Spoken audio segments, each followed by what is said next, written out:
nós prometemos que a Polícia Civil, que a Polícia Militar estavam todos empenhados e trabalhando.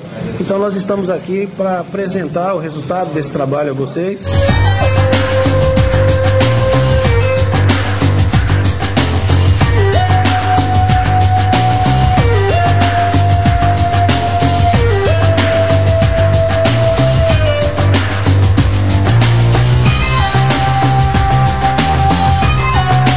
Bom, o que foi apurado é que poderiam ser vítimas desse crime qualquer um. Eu, qualquer um de vocês, qualquer pessoa envolvida com a compra e venda de gado, quem tem interesse, uma vez que as vítimas foram atraídas para o local com o intuito de comprar um gado com um valor um pouco abaixo de mercado. Começando do início, essa fazenda onde aconteceu o fato é de propriedade do seu Ciro. Esse Ciro, ele tem um filho chamado José Carlos. Esse José Carlos matou o vizinho, o Rony. E desde que o Rony foi morto, um pouco mais de 30 dias, o filho dele, o Josenildo, jurou vingança. Em razão disso, o José Carlos está preventivado, fugiu do local. O Ciro, com medo de ser morto, fugiu, abandonou toda a propriedade, todo o gado e fugiu para a região de Mirante da Serra. Em Ouro Preto, ele começou a procurar compradores para aquele gado e também para a propriedade, mas principalmente para o gado, porque aquele gado estava abandonado. E começou a oferecer ao preço de R$ 68 a arroba. Hoje a arroba do boi está na faixa de 87 mais ou menos, quer dizer, várias pessoas ficaram atraídas a comprar esse gado. Vários amigos meus se interessaram, só não foram para lá porque não estavam em Ouro Preto, e acabou que o Moisés, ele estava na cidade, um amigo dele, o Barbante, juntamente com seu enteado, que é o agente penitenciário Pablo, e o Renato. Eles fazem parte ali, mexem, gostam, fazem transação de gado juntos. O policial civil Renato estava na sua folga, o agente penitenciário também. Então eles compram gado, vendem, fazem essa ligação entre quem quer comprar e quem quer vender. Em razão disso, eles fecharam imediatamente negócio com o Ciro na cidade de Ouro Preto. Só que esse Ciro, ele não queria vir até Buritis com medo de ser morto pela quadrilha. Então aí ficou no impasse. Como eu vou comprar um gado sem ver esse gado? Eles nunca vieram a Buritis, não conheciam aquela região. Então foi combinado na quarta-feira que um táxi, um dia antes do crime, que um táxi sairia na quinta-feira pela manhã, de madrugada, pegaria o Ciro na entrada da cidade de Buritis. Então saíram de Ouro Preto as 4 vítimas mais o seu Ciro na caminhonete. Vieram para Ouro Preto, chegaram em Ouro Preto, saíram de Ouro Preto, foram para Buritis, chegaram por volta mais ou menos aí de 6h30, 7 horas da manhã. O seu Ciro passou em torno de 1h30 mostrando o gado, falou: o gado é esse, tô indo embora, por favor, vocês me deixam no táxi. E assim foi feito. As 4 vítimas pegaram o seu Ciro, saíram da propriedade dele, colocaram ele dentro do táxi que veio de Ouro Preto especialmente para levá-lo. Esse táxi levou o seu Ciro até Ouro Preto e as vítimas retornaram para a propriedade. Bom, a propriedade do Rony fica localizada do lado, numa parte bem alta, que dá uma vista privilegiada para aquela movimentação. Essa quadrilha, com seus mandantes, os mandantes já haviam comprado vários armamentos, várias munições, e essas munições estavam localizadas na propriedade do Rony. Tinha binóculo, máscaras. Eles já estavam esperando a ida ou do Ciro ou do Zé Carlos na propriedade com o intuito de vingar a morte do Rony. esse rapaz, o Josenildo, ele havia contratado o Tião. Esse Tião já trabalhava para o pai, para o Rony, e com a morte, o Josenildo contratou ele na condição de capanga, juntamente com outras 4 pessoas.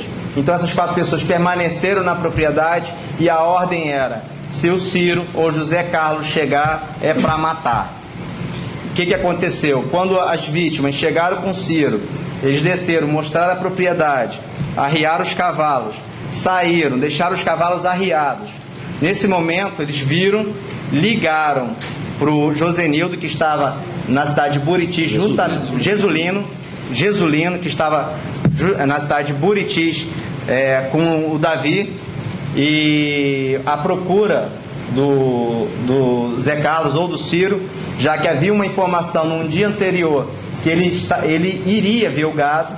Inclusive eles já estavam a ponto de soltar o gado na estrada para forçar a ida do Ciro ou do José Carlos até o local para poder matá-los.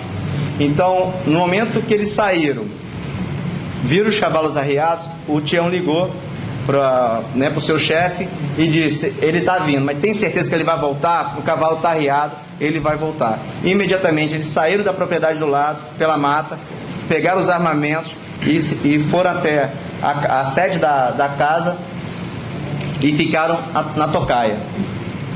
Só que eles não esperavam que o Ciro não estava, e nem que havia policiais envolvidos.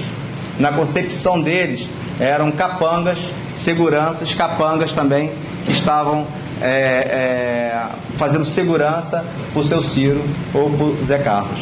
Então eles ficaram atrás da residência, na tocaia. A partir do momento que a caminhonete chegou, o policial civil Renato desceu, que estava atrás, abriu a porteira. Essa caminhonete continuou até o pomar, fechou, e imediatamente a caminhonete foi recebida por uma saraivada de balas.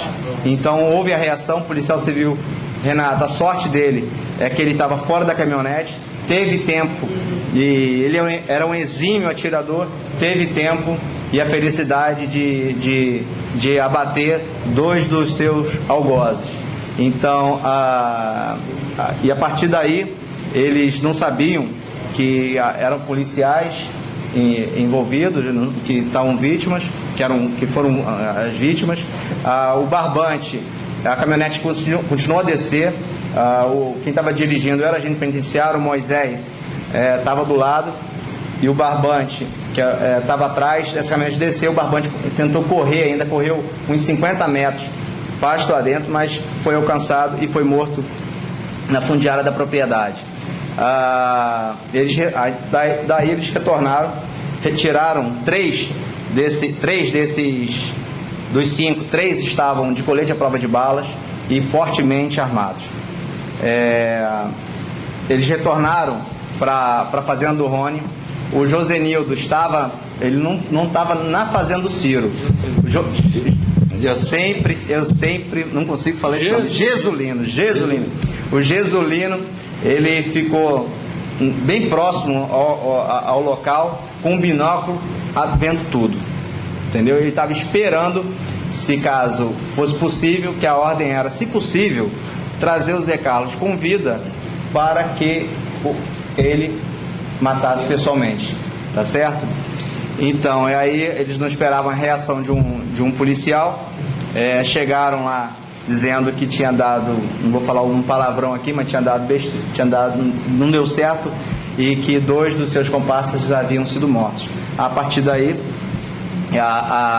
eles esconderam esse armamento, fugiram do local em 3 motos, retornaram à noite para buscar esse armamento. Esse armamento foi deixado na casa de uma pessoa lá em Buritis, em uma caixa fechada. Juntamente foram 3 espingardas calibre 12, um revólver e um colete balístico, que foi deixado dentro de uma caixa na casa de um amigo do mandante, e ele não sabia, e com o ocorrido ele resolveu abrir a caixa, já que ele havia recebido uma mensagem do Jesulino, de que a mensagem era: some com aquele ovo de Páscoa que eu te dei.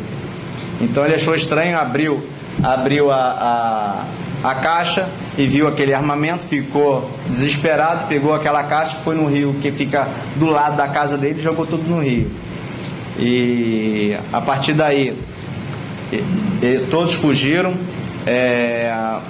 O Jesulino ficou sabendo que haviam policiais que eram pessoas inocentes pela internet num domingo, e em razão disso ele e sua mãe fugiram da cidade de Buritis. O Jesulino pegou as pistolas que foram utilizadas no crime e mais um colete balístico, colocou no seu carro e foi para Porto Velho, e lá permanecendo até ser caminhado para Ariquemes e receber voz de prisão, né, em razão de ser expedido contra ele um mandado de prisão temporária.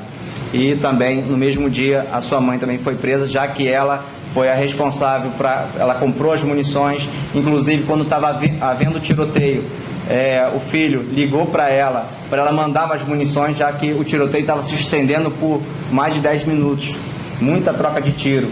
Dava uma pausa onde eles recarregavam as armas e a troca de tiro continuava, né, com o policial civil Renato enfrentando esses marginais. Então, a partir das investigações, nós conseguimos identificar testemunhas, mas essas testemunhas não vão ser ouvidas. O que existe naquela região, nós ouvimos mais de 50 pessoas, estamos realmente bem impressionados com o que ocorre naquela região. Eu não juro por Deus que não sabia que Rondônia havia Morro Carioca. Eu sou carioca, sei do que eu estou falando. O que impera lá, a exemplo do que ocorre no Rio de Janeiro, é a lei do silêncio. Quem fala, morre. Então, para essas pessoas falarem, nós temos uma lista das pessoas que fazem parte dessa organização criminosa, que era chefiada pelo Tião, mas nossa missão, determinada pelo secretário de Segurança, era para dar apoio à Polícia Civil de Buritis, com o objetivo de elucidar essa chacina. E a Polícia Civil de Ouro Preto foi escolhida, não é porque fazia parte um policial civil de lá. Lógico que isso, claro, que teve um peso muito grande, mas principalmente porque eram 4 cidadãos ouropretenses. Ouro Preto até hoje está em luto. Esse trabalho, que foi fundamental, cada um na sua frente, cada um com as suas atribuições, conseguimos identificar os mandantes, que é a coisa mais difícil que existe. Geralmente é preso o pistoleiro, um coitado que nada sabe. Os mandantes são praticamente, não vou dizer dono de Buritis, que quem é dono de Buritis é a população, mas vou dizer que eles têm um poder aquisitivo enorme, são responsáveis por grilagem de terra, o gado existente em suas propriedades, todos os objetos de roubo, todos. Existe uma das vítimas de Ouro Preto, que foi furtado dentro lá de Buritis, 415 cabeças de gado, e esse gado, ao que parece, está na fazenda do Rony.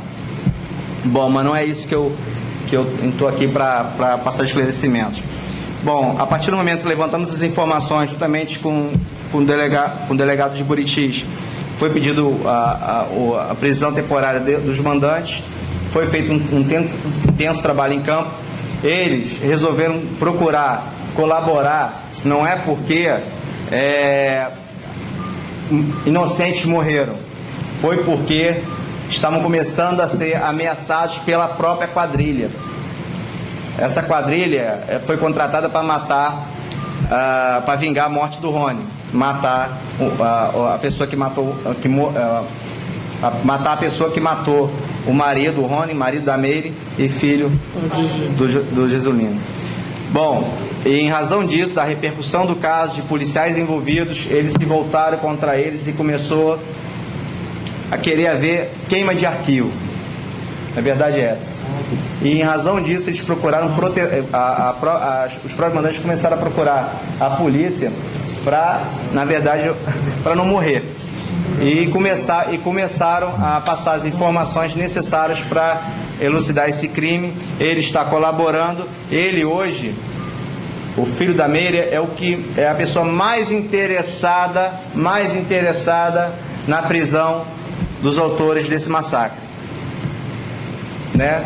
Já que eles em liberdade, com certeza a vida não só deles, mas como da família deles lá em Buritis corre sério risco.